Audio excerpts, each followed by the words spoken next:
Anılar defterinde gül yaprağı gibi unutuldum, kurudum. Başıma düştü sevda al, bir başıma tenhalarda kahroldum.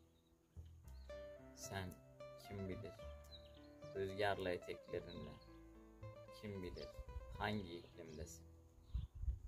Ben sensiz bu sessizlikle, deliler gibiyim sensiz bu sessizlikle. Ayrılıkla başım belada, gözlerini çevir gözlerime.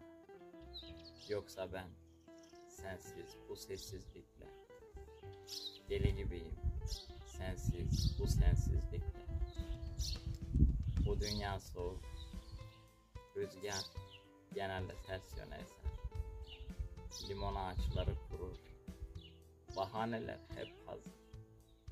Güzel günler çabuk geçer. İçimiz hep bir hoşça kal ülke.